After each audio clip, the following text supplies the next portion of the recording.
Como me decías vos, ¿a qué se refiere clase 2, clase de aislación 2? Dentro de la instalación eléctrica tenemos 3 niveles de aislación, con que nos podemos encontrar habitualmente en la instalación eléctrica. Clase 0, Bautista, por favor. Tres niveles de aislación. La 0 es cuando tenemos una barra de distribución de cobre, en la que no hay una aislación propia de ese elemento, sino que nosotros tenemos que incorporar una pantalla para que no tenga acceso a esa barra de contención. O, por ejemplo, los bornes de los interruptores que son abiertos son clase 0, no tienen aislación. La clase 1 es cuando un elemento conductor tiene una sola capa aislante. Característica del cable unipolar común. El cable unipolar común es clase 1 porque tiene solamente una sola aislación, que es la propia aislación del cable. Y la aislación clase 2 son todos aquellos elementos que tienen doble aislación frente a la parte conductora. O sea, en el caso de los cables de tipo IRAM 2178, 6266, que tiene un envainado exterior, estamos hablando de aislación clase 2, donde tenemos un conductor en el interior que tiene aislación propia y un envolvente, que sería la envolvente de PVC que envuelven a este conductor en forma de vaina, que sería la aislación clase 2. Esas dos capas de aislación se la denomina aislación clase 2. También se puede lograr clase 2 en una instalación eléctrica realizando ciertos trabajos de colocación de pantallas que me brinden una segunda capa aislante a un conductor que está en el tablero eléctrico. En Salta, por ejemplo, los medidores de multiusuarios, de medidores de energía, se construyen en una envolvente metálica. Pero en el interior de esa envolvente metálica se construye una aislación suplementaria, que se denomina suplementaria porque no es propia del producto en sí, sino que agregamos elementos en forma suplementaria para darle al conductor que se encuentra al interior de ese gabinete y a los bornes que están en zona activa, los bornes térmicos, los bornes o las barras de conexión, o los bornes del interruptor principal, una segunda capa aislante. En el caso de los multiusuarios le agregamos un cable canal ranurado para poder contener el cable y que si se suelte, que no se suelte, digamos, en su posición. Si se suelta el borne, quedaría confinado dentro de ese cable canal. Y aparte le agregamos una pantalla de policarbonato transparente aislante, como segunda pantalla, digamos, para cubrir todos aquellos bornes de interruptores que son accesibles. De esa forma logramos una aislación suplementaria para decir que ese gabinete de envolvente metálica es aislación clase 2. Eso se refiere con la canalización clase 2, porque menciono canalizaciones. Claro, cuando hablamos de canalización estamos hablando de un conductor de material aislante de cañería plástica que tiene en su interior un conductor de clase 1 o una sola aislación que el cable unipolar común. En ese caso, esa instalación o esa canalización va a ser clase 2, porque tenemos la aislación primaria del conductor, que es propia de la fabricación del conductor, y la segunda capa aislante sería la envolvente, que es el caño de material plástico. Pero para que esa cañería o esa canalización sea clase 2, se debe vigilar que desde el inicio hasta el final, inclusive dentro de las cajas donde llegue, puede ser caja de tablero eléctrico o caja de derivación, se siga cumpliendo esa condición de aislación clase 2. Por eso hay un error muy grave que cometimos, también lo hice cuando ignoraba esta condición, cuando inicié los trabajos de canalizaciones hace muchos años, estoy hablando de los años 80, fines de los 70, donde se usaba, no, perdón, en los 80, donde empezó a usar, salir caño plástico, a finales de los 80, principios de los 90, utilizábamos caño corrugado con conectores plásticos, conectores metálicos, digamos, y cajas metálicas. Y que no había esta interpretación de la aislación clase 2 como suplementaria o aislación clase 2 para garantizar que si existe una falla, esa falla no salga al exterior. Entonces, cuando colocamos caños corrugados plásticos y en el extremo poníamos conectores y uníamos cajas metálicas, a esa caja metálica y ese conector habría que ponerlo tierra para que el diferencial que se encuentra arriba dispare ante una falla de aislación dentro de esa caja o dentro de ese conector. Hoy en día podemos obviar el diferencial, por ejemplo, en estas instalaciones. Espera un cachito, contesto acá una llamadita que me entró un mensaje.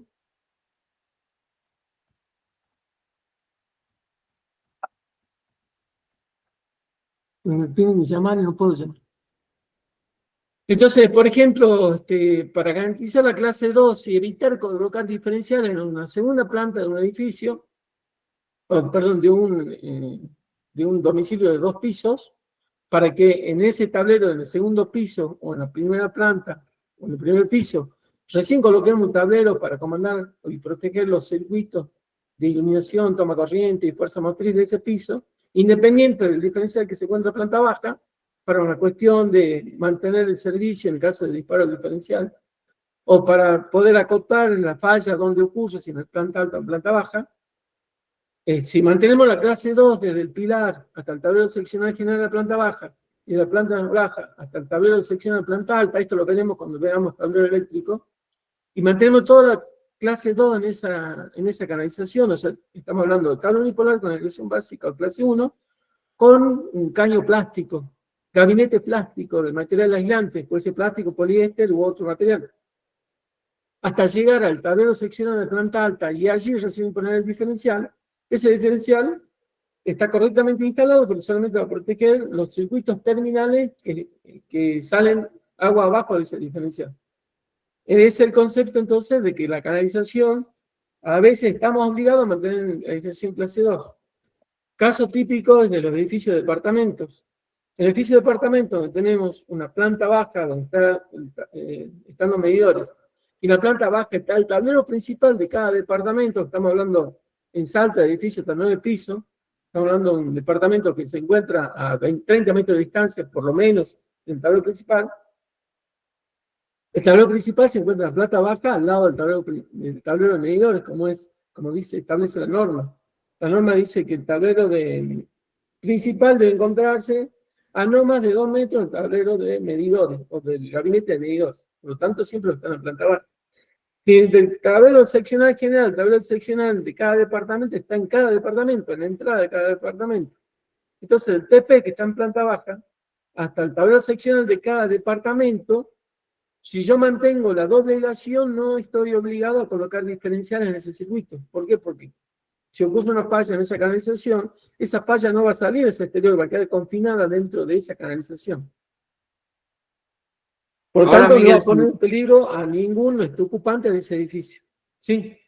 Miguel, si no usamos cañería PVC, digamos, y utilizamos bandeja para subir a ese tablero, ¿mantenemos ahí la clase 2 o tenemos que agregarle algo más? ¿Tapa? No, el cable NORAIDA 2178, mal llamado subterráneo, es un material clase 2. Y por eso le dije al principio que un material clase 2 es aquel que tiene 2 capas aislantes. La básica del conductor de cobre, que es el forrito que tiene cada polo, y luego la vaina que recubre todos los polos. En el caso de la instalación monofásica, si son 3 cables, vivo, neutro y tierra, tenemos vivo, neutro y tierra, cada uno con su clase 1, y la envolvente segunda, que es el vainado final, el cable 2178, me da la segunda clase de agregación, la clase 2. Puesta en bandejas, si bien las bandejas son metálicas, pero no se la considera una masa eléctrica, se la considera masa extraña porque el conductor que transporta es un conductor de clase 2. Eso es importante interpretar en el reglamento. Cuando yo ya le dije, cuando hablábamos de bandejas portacables, la bandeja portacable, cuando no puede ocurrir falla y circule corriente por ella, porque los cables que están en su interior son cables de aislación clase 2. Lo que se hace con el conductor ese de equipotencialización es equipotencializar las masas de la bandeja portacable, que son metálicas, que son masas extrañas, no son masas eléctricas. Se completan con masas extrañas.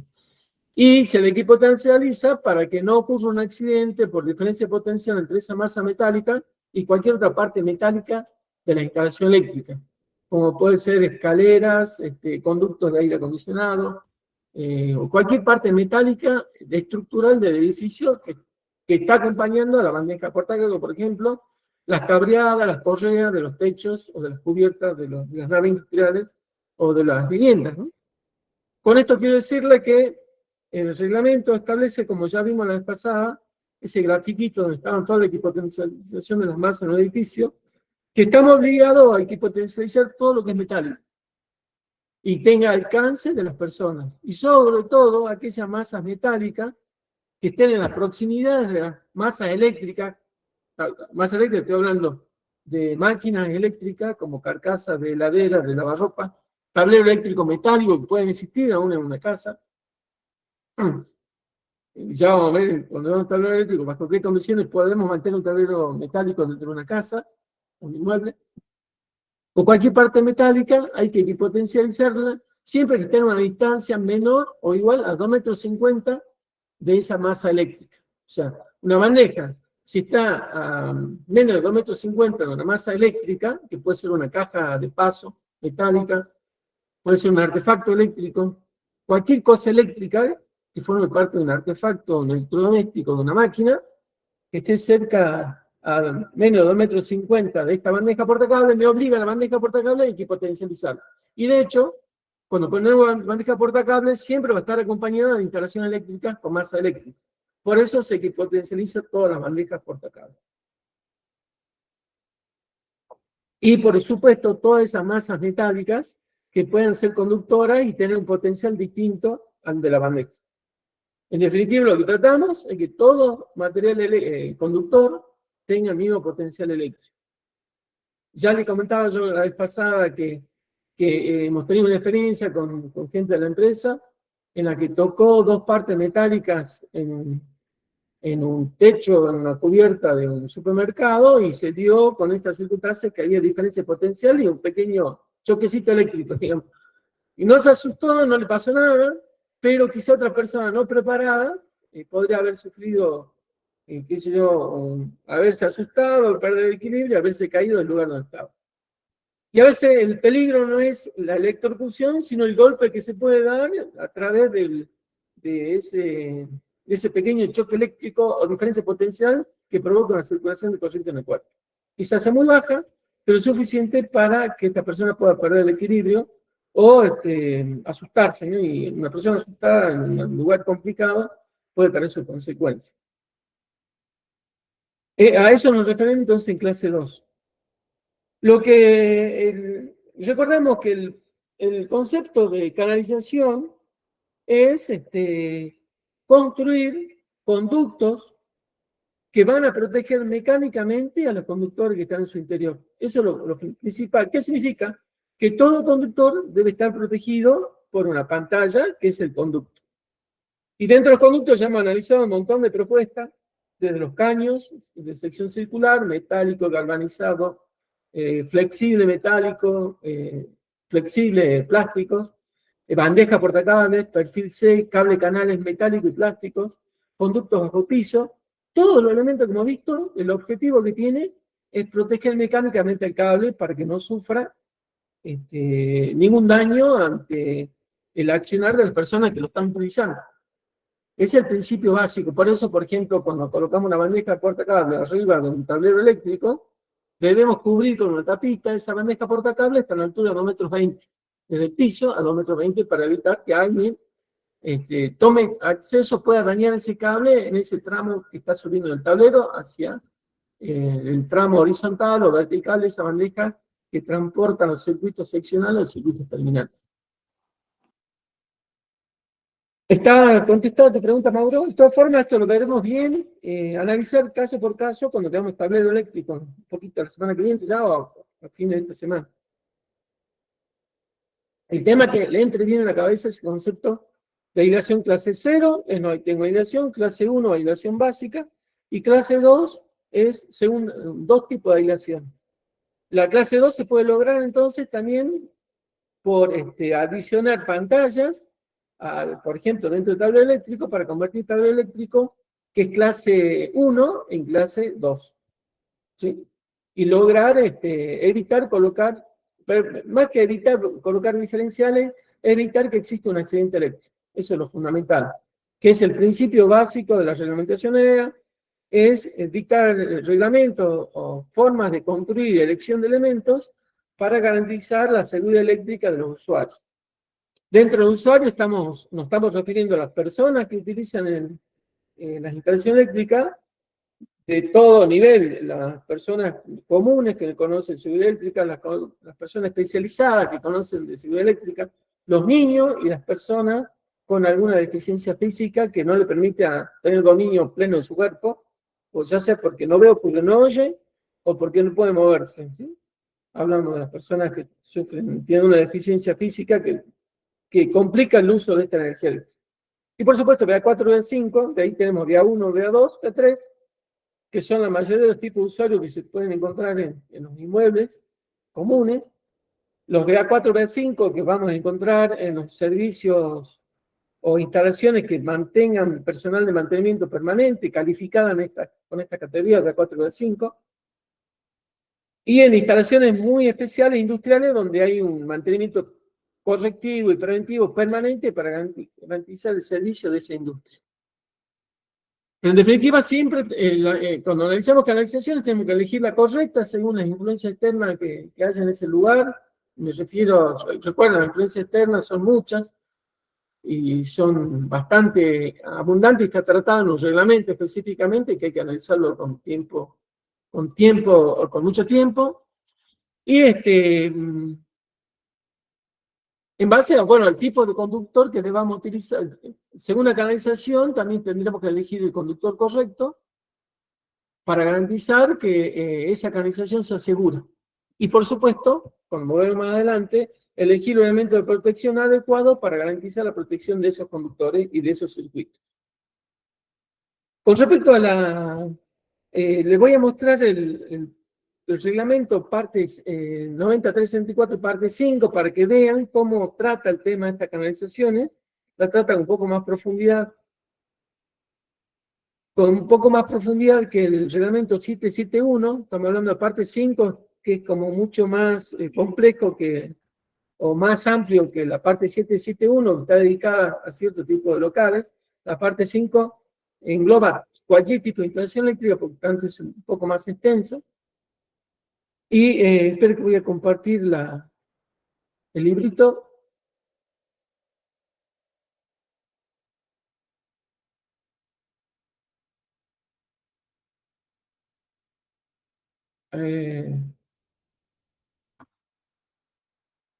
Acá tenemos la parte 771 del reglamento, ¿sí? La EA 771, y tenemos la parte 5 del reglamento, esta es la EA 9364, parte 552. Voy a retroceder un poquito para que veamos cómo trata el tema de las distintas canalizaciones, donde presenta una tabla. Fíjense que en esta tabla están el método de instalación, el primero que vimos, el método A1, espero que lo puedan ver bien, voy a ampliar un poquito.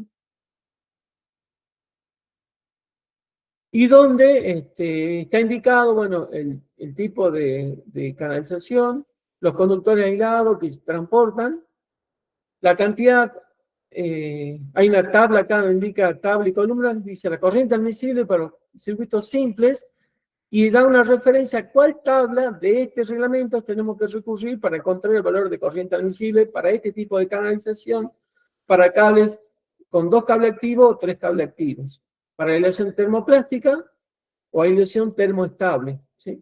La termoestable, la que nosotros conocemos como XLP, y la termoplástica, el PVC. Dentro de termoestable está la XLP y hay otras similares que tienen características similares. Y luego hay otra, la glaciar mineral, que es un material que muy poco se utiliza en la República Argentina, muy poco, y también comercialmente no se lo consigue fácilmente, sino para algunas aplicaciones muy específicas.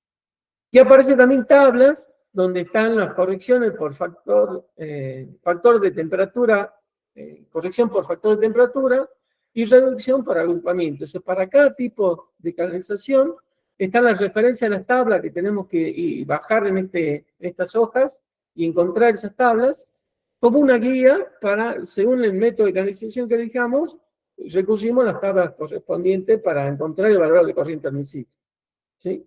Fíjense que acá tenemos el método A1, el A2, el B1, B2, el C, el D, el E, el F y el G. Son todos los métodos que están tratados en este reglamento.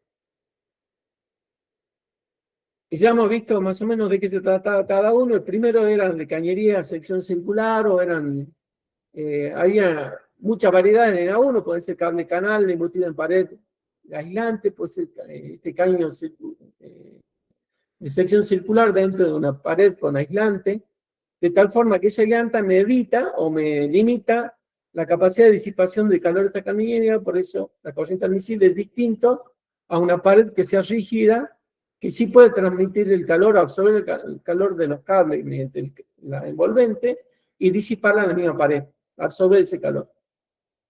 Bueno, fíjense, para cada método, el método B1, tenemos cuáles son las tablas que tenemos que recurrir y cuáles son las tablas de corrección de factor por temperatura y por agrupamiento. Ya veremos bien esas tablas, cómo se las utiliza y cuándo tenemos que utilizar.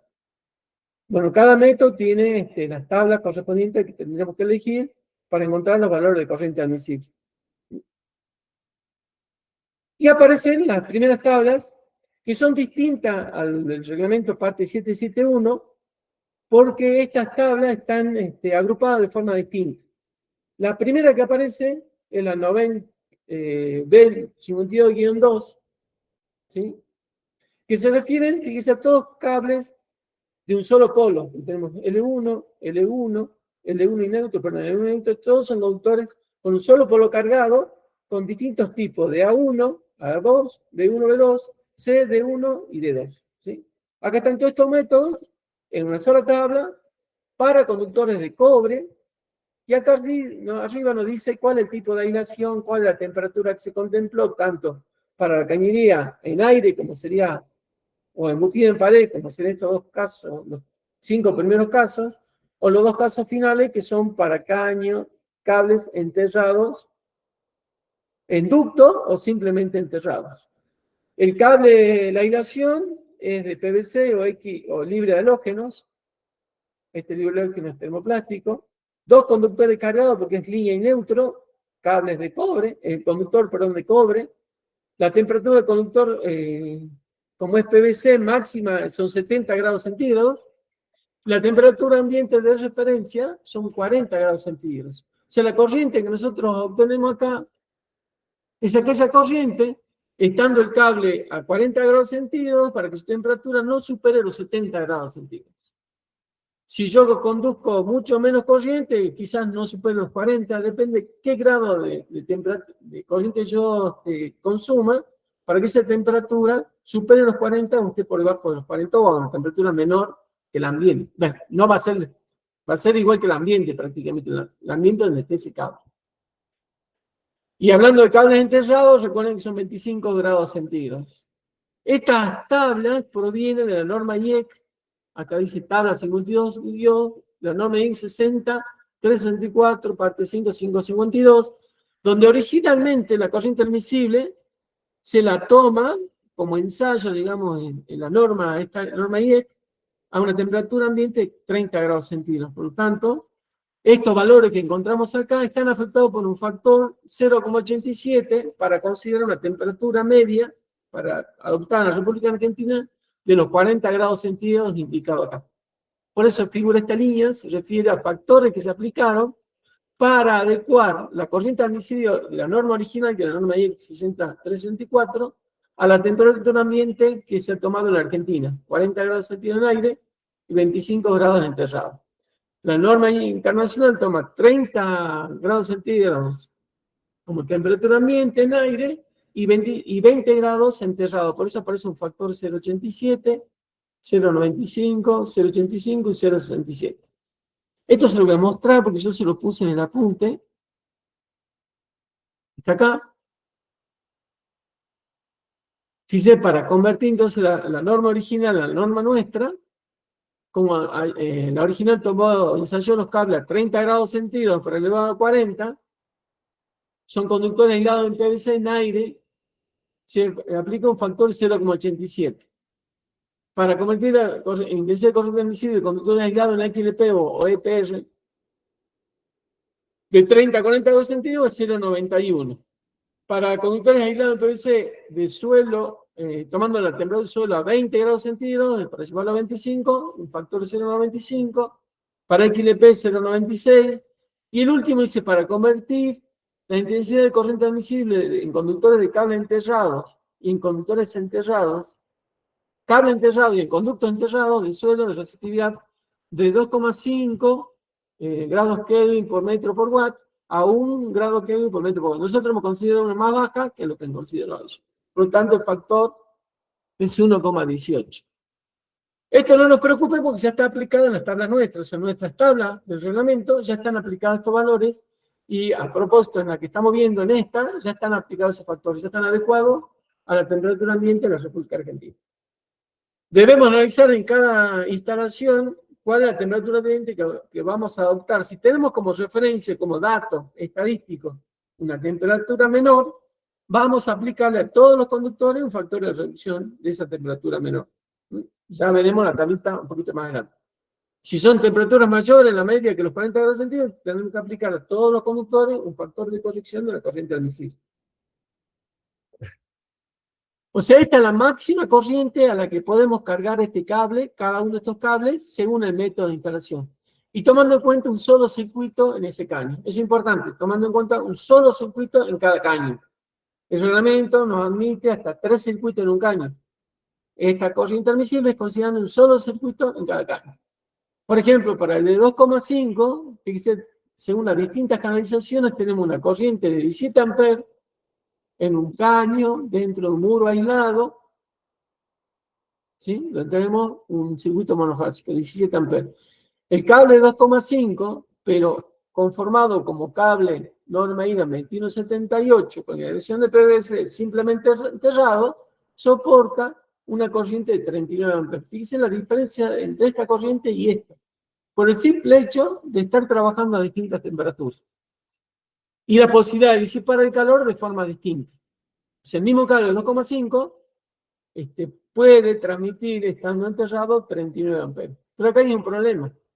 Estos 39 amperes van a ser reales si ese cable está completamente enterrado en todo su trayecto desde el comienzo hasta que termina. O sea, desde que está conectado a un punto hasta que está conectado en el otro punto en la térmica de protección. Eso es poco probable porque cuando yo tiendo un cable subterráneo, en algún momento cuando subo un cable eléctrico, paso del cable subterráneo a un conducto, a un caño, a una bandeja o algún método para llegar hasta el cable eléctrico. La única forma de mantener esa corriente admisible para ese cable es que en los extremos, tanto el de bajada de la alimentación como de la llegada a carga, tenga un tramo en aire de hasta 2,50 metros. ¿Sí? Si tiene esa distancia como máximo, yo puedo considerar la corriente admisible de ese cable como si fuera completamente enterrado. Lo que es difícil es sus últimos 2 tramos, mantener 2,50 metros en aire libre. Porque no puedo dejar un cable sin una protección mecánica. Entonces, depende cómo sea la llegada de ese cable al tablero eléctrico y a la carga, voy a poder contemplar que está en aire o que no está en aire. La mayoría de los casos entramos dentro de un caño o dentro de una bandeja portacables. Por lo tanto, es poco probable llegar a considerar esta corriente admisible como absoluta para elegir, en este caso, una protección de 32 amperes por un cable de 25 milímetros. ¿Sí? Hay que tener mucho cuidado con eso, con no dejarse llevar por esta corriente si no analizamos la situación del cable en su total trayecto. Aparte, ocurre muchas veces que nosotros tenemos un cable subterráneo que sale de un tablero eléctrico por una bandeja portacable, de esa bandeja portacable luego mediante un caño baja a una instalación subterránea porque es la alimentación de las luces de jardín, supongamos. Entonces ese cable de tipo norma IRA 2178 ha transcurrido el primer trayecto en bandeja, el segundo trayecto en caño y el último trayecto en enterrado. Si analizamos cada trámite de ese cable, fijemos, si fuera en bandeja portacable, no lo tengo acá, tomemos caño y enterrado. No quiero pasar la otra hoja. Tomemos, si fuera en caño en el cable eléctrico y luego pasamos a tierra a 39 amperes. Tenemos 20 amperes en el tramo de caño y 39 amperes en el tramo enterrado. ¿Cuál es la protección que debemos colocar? Es aquella protección que me limita la corriente del sector, del tramo de cable menos protegido o de menos corriente admisible. En ese caso sería una técnica de 20 amperes. ¿Sí? En definitiva, entonces la termomagnética que vamos a elegir para proteger ese cable será aquella cuyo calibre es menor que la menor corriente admisible de un cable en las distintas tramos de su instalación eléctrica. Eso es muy importante que tengan en cuenta porque hay mucho error en esos casos. ¿Sí? ¿Alguna consultita sobre esto? Levanten el dedo, ¿están todos conformes? Si no tienen preguntas, o por lo menos uno que me levante para saber que me están escuchando bien. Perfecto. Gracias, Mauro. Siempre atento con tu respuesta. Bueno, como ven, entonces, cada conductor de acá, según el método de canalización que usemos, vamos a tener distintas corrientes admisibles. Siempre contemplando un solo cable en esa canalización. Si el cable subterráneo que está acá está acompañado de otro circuito, van a existir factores de corrección de corriente admisible. Si este caño tiene otro caño a la par y tiene otro circuito a la par, depende de la distancia que esté, aplicaremos factores de reducción de la corriente admisible a los dos circuitos. Se hacen terminales y circuitos seccionales. Si dentro del caño metálico o plástico que está embutido en pared o está dentro de la pared aislante, tengo dos o más circuitos, hasta 3 circuitos, tengo que aplicar factores de reducción de esa corriente admisible. Bueno, como les digo, entonces, fíjense, esta es la parte 5 del reglamento, parte 5, que es mucho más completa las tablas. Les recomiendo que traten, si son instaladores y ya son avesados, instaladores electricistas, vayan metiéndose en esta parte del reglamento, la parte 5, porque es mucho más amplia el concepto que tenemos que aplicar. Si bien la 771 es muy pensada para el instalador electricista, el que ya es avesado y tiene experiencia ya puede recurrir más a la parte 5 que a la parte 7. Porque hay algunos conceptos que a veces no están en la 771 y sí están en esta parte 5, y en la parte 5 como más extenso, mejor tratado, con mayor extensión. Esto es entonces el reglamento, como le dije, en la IA 9364, parte 5, 52. Voy a mostrarle ahora en la parte 771, cuando habla de la determinación de la sección de los conductores, creo que no lo dije la vez pasada, hay una exigencia general para la elección del conductor. Habíamos hablado de la corriente de la máxima caída de tensión según es un circuito de iluminación o de toma corriente o de fuerza motriz. Habíamos hablado de las influencias externas, pero en definitiva tenemos 5 puntos que hay que tener en cuenta. La primera es que la intensidad de corriente no deberá ocasionar un calentamiento sobre el conductor que eleve su temperatura por arriba de la especificada de cada tipo de cable. Hemos dicho que PVC es 70 grados centígrados y el XLP es 90 grados centígrados. Si esa corriente es admisible, no tiene que hacer que ese cable supere esa capacidad. Depende, por supuesto, de qué temperatura ambiente partimos. Lo mismo a partir de 30 grados centígrados que de 40 grados centígrados. Los requerimientos de esta cláusula están destinados a lograr una expectativa de vida suficientes de las aireaciones y los conductores sometidos a los efectos térmicos de las corrientes admisibles transmitidas durante periodo prolongado de servicio normal. O sea, la corriente admisible es aquella corriente que en servicios prolongados de funcionamiento y normales, esa temperatura de ese cable no va a superar los 70 grados centígrados. Para evitar que esa corriente sea superada, yo coloco una termomagnética con un calibre adecuado, para limitar esa corriente por debajo de esa corriente admisible. Ya vamos a empezar a analizar cuáles son los valores comerciales de las térmicas termomagnéticas elegidas y con respecto a los cables, a la corriente admisible de los conductores. Bueno, esta cláusula se refiere solamente a cables para tensiones que no excedan los 600 voltios o 1100 voltios, 1,1 kilovoltio en corriente alterna y 1,5 kilovoltios en corriente continua. La intensidad de corriente no deberá provocar caída de tensión superiores a indicar en el punto, como ya vimos, los 3% para circuito de iluminación, el 5% para circuito de fuerza motriz. Se deben respetar las secciones mínimas indicadas en la cláusula. Hay una cláusula en este reglamento de parte 7.1 que da la sección mínima para el circuito de eliminación, para los circuitos de toma corriente, para los circuitos de líneas seccionales, línea seccional principal, etcétera, etcétera. Ya veremos más adelante cuáles son esas secciones mínimas para distintos tipos de conductores. Con esto ya dijimos que son los factores que ya están aplicados en las tablas. Las temperaturas, hemos dicho, son 40 grados centígrados para cables en aire y 25 grados centígrados para conductores enterrados. La temperatura máxima en sobrecarga son 70 grados centígrados para el PVC y 90 grados centígrados para el XLP. En caso de un cortocircuito, sí está permitido que ese cable se eleve la temperatura por arriba de 70, pero en un tiempo de duración muy corto, hasta 5 segundos. Se puede llegar a 160 grados centígrados y limitar la corriente o reducir o interrumpir la circulación de corriente porque saltó la termomagnética o saltó un fusible. En caso de XLP es un máximo de 100 grados centígrados. Acá ya empieza la primera tabla de la parte 771, si se fijan, solamente está el método B1 como método aislado porque es el que más se utiliza en la instalación de domicilios, que es la instalación de cables dentro de una cañería de un muro, o aplicado a un muro, como en este caso. ¿Sí? La primera tabla se refiere a aislación de PVC o libre de halógenos, norma IRAN 247-3 o IRAN 6267. Recuerden que esta es para este tipo de conductor y esta norma IRAN es para el PVC. Dice que proviene de la tabla que vimos recién, la B52-2, que es la tablita que vimos acá, la B52-2 de la parte 5. ¿Sí? O sea, es un extracto de estas dos columnas que están acá.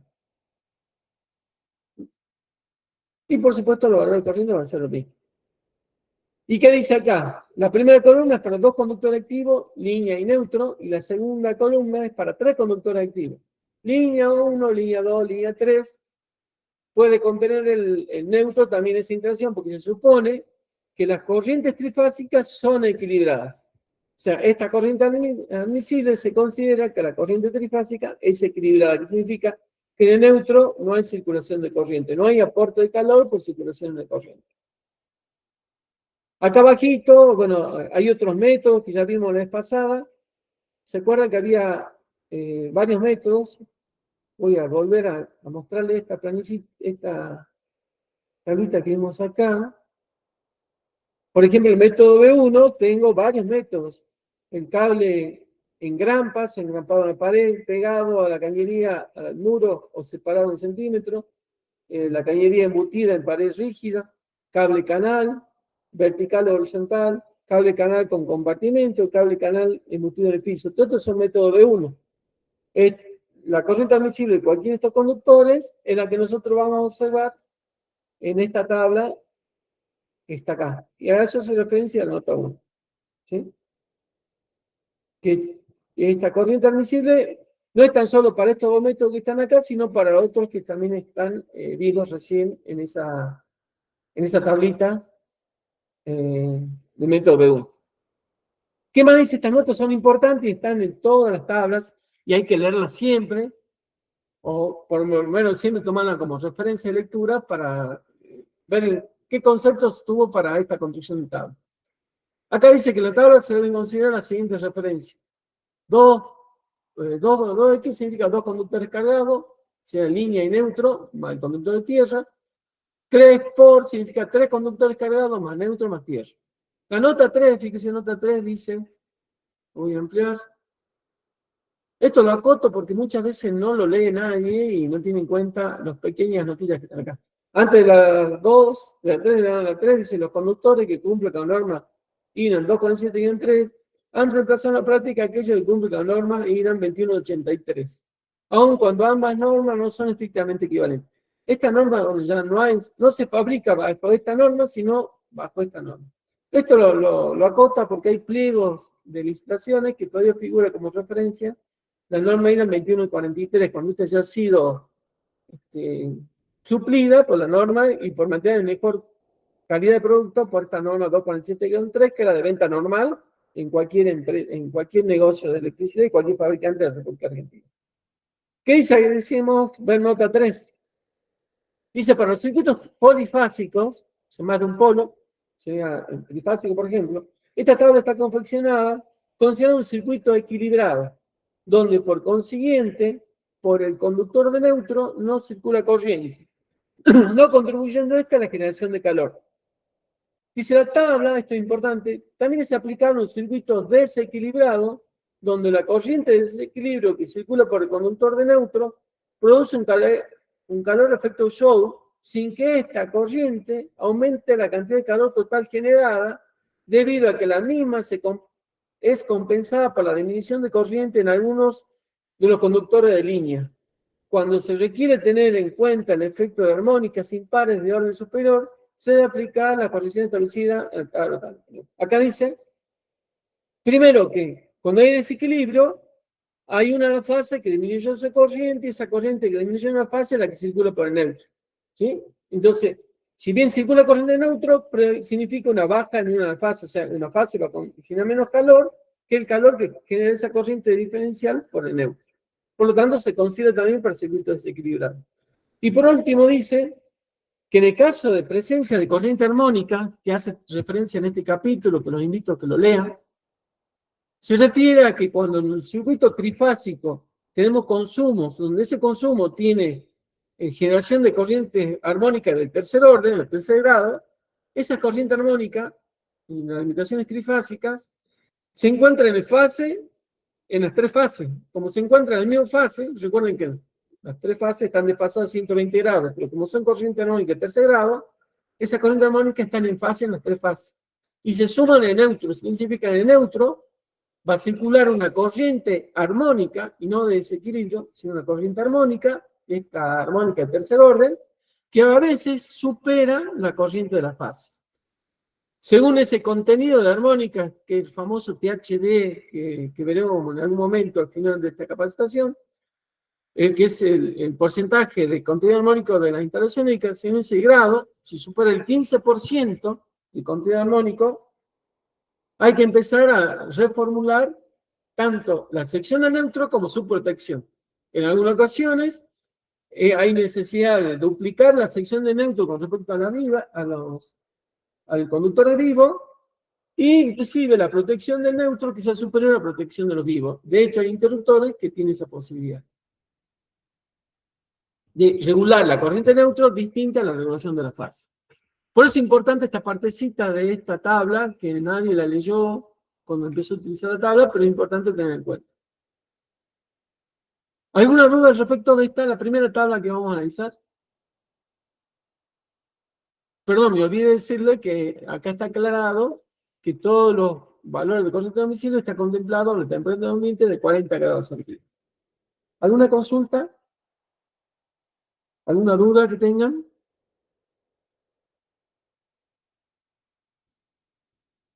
¿Ninguna? Bueno.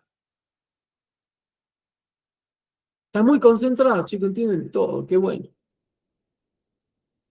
Y acá empiezan a aparecer, como habíamos indicado en la tabla de la parte 5, referencias a dos columnitas que indicaban factores de corrección por temperatura distinta a la temperatura ambiente o por agrupamientos de cable en la misma canalización. Acá tenemos factores de corrección por temperatura distinta a 40 grados centígrados, nos referimos a temperatura ambiente. Por ejemplo, si hablamos de Tierra del Fuego, si hablamos de la Puno, si hablamos de la Quiaca. Hay temperaturas distintas a la temperatura normal, por ejemplo, en la ciudad de Salta. Quizá la Quiaca sea de 0,91, en la Puna quizás sea 25 o 20 grados, y quizá en Tierra del Fuego, en Río Grande, como hay unos muchachos de Río Grande, la temperatura media anual sea 15 grados. Entonces, ¿qué significa? Que a esos conductores por cada circuito, a cada circuito que exista, ¿sí?, yo le voy a aplicar un factor de corrección. Si es mayor la temperatura ambiente, va a ser decreciente, o sea que me va a reducir la corriente admisible, y si son temperaturas menores en el ambiente, me va a ampliar, me va a aumentar el valor de la corriente admisible de esta tabla que está acá. ¿Sí?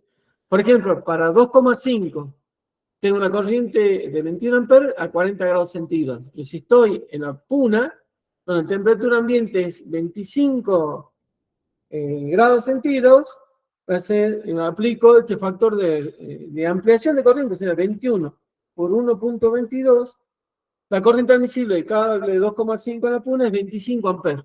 sea, a ese circuito le podría poner una técnica de 25 amperes siempre que garantice esa temperatura ambiente.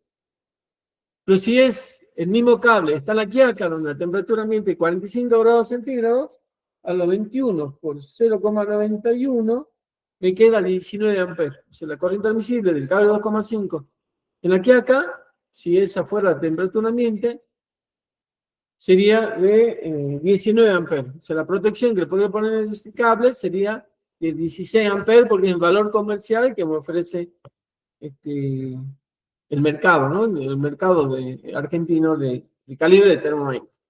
Y a propósito de eso, fíjese qué relación hay entre los calibres de las térmicas y la corriente admisible de los cables. Por ejemplo, tenemos la térmica de 6 y 10 amperes.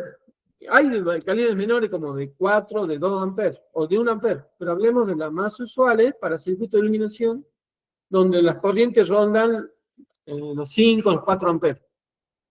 Sin cable de 2,5, en este tipo de instalación tiene 15 amperes. Yo podré poner al circuito de iluminación una térmica de 10 amperes o de 6.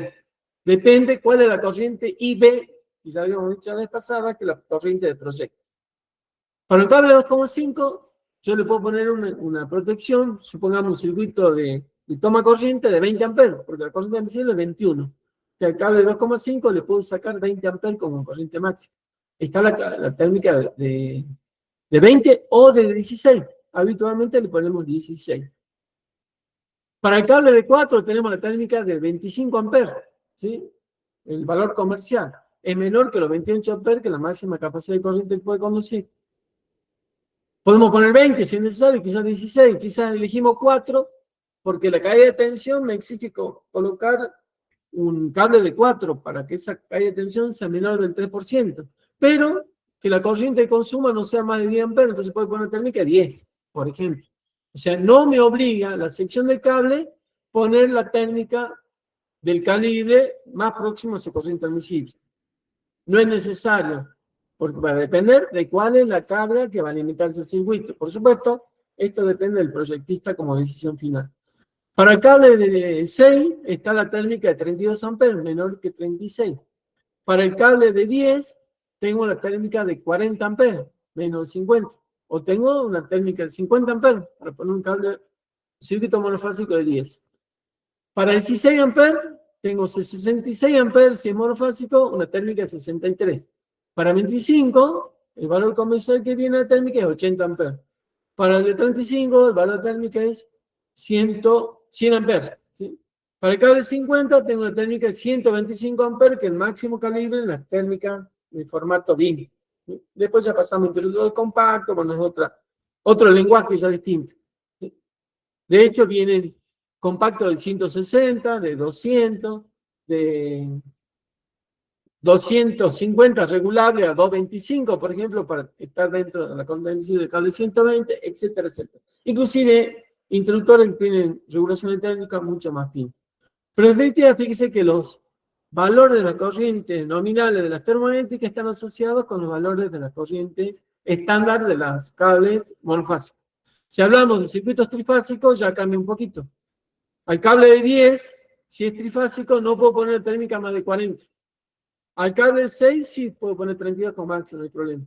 Al cable de 16 ya no le puedo poner, si es trifásico, una térmica de 63. Y tengo que poner una térmica de 50 amperes.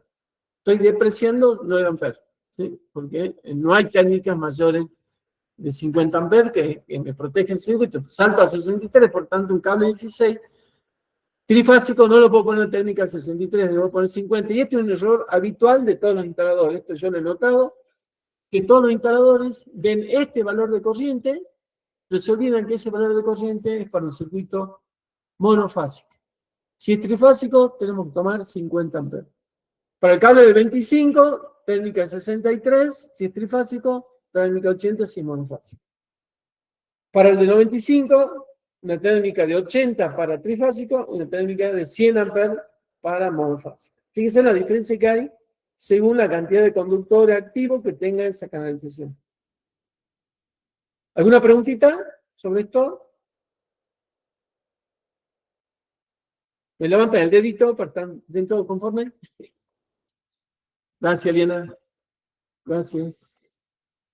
Está clara la tabla, ¿no? Sencilla, creo que muchos de ustedes ya están utilizando, pero algunos detalles como estos hay que tomarlo en cuenta. Entonces, el factor de reducción tenemos para temperaturas distintas, por ejemplo, para 40 grados centígrados, el factor es 1, porque no hay ajuste. Para valores menores, tengo valores mayores que 1, mayores que 40 grados centígrados. Y está diferenciado para PVC y para XLP. ¿Sí? Esta tabla está basada en la tabla 52.14 del capítulo 52 de esta reglamentación. La tabla 52 es similar a esta que está acá. Después la voy a mostrar para que lo tomen en cuenta. Y luego habla de factores de reducción por contener el mismo caño, la misma canalización, más de un circuito. Y acá me hablan 2 circuitos monofásicos o 3 monofásicos. De 2 trifásicos o 3 trifásicos. Cuando se refieren a estos 2 monofásicos, monofásicos y trifásicos, realmente también me acota que deben pertenecer a la misma fase. Se no puede poner las 3 fases y 3 neutros dentro de un caño. Son 3 circuitos, pero no puedo, no me admite, el reglamento me dice que si pongo 3 circuitos en el mismo caño, los 3 conductores activos deben pertenecer a la misma fase. En ese caso acá tengo 2 conductores cargados, porque tengo neutro y fase son 4.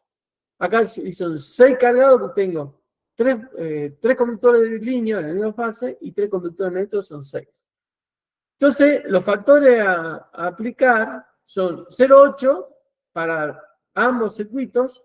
Supongamos, tengo un circuito monofásico de iluminación de 1,5, un circuito monofásico de 2,5, a la corriente admisible de 1,5 multiplico por 0,8 y a la corriente admisible de 2,5 lo multiplico por 0,8. A los dos circuitos que están en esa calidad. Y si son 3, supongamos, si el tercer circuito de 4 milímetros, lo voy a aplicar entonces 0,70 para el de 1,5, 0,70 para el 2,5 y 0,70 para la corriente admisible del de 4 milímetros. Si son trifásicos, bueno, son muchos cables. Se imaginan que son 6 conductores activos, porque se considera que neutro no circula corriente, y acá tengo 9, porque no se considera que neutro no circula corriente. Hay una acotación que vuelve a aparecer el THD, inferior al 15%. Hay que tener cuidado con eso. Hoy en día hay muchas cargas con corrientes armónicas. Si los conductores de protección P no se contabilizan como conductores cargados. Una acotación importante que recién está acá. Debe haber dicho mucho antes.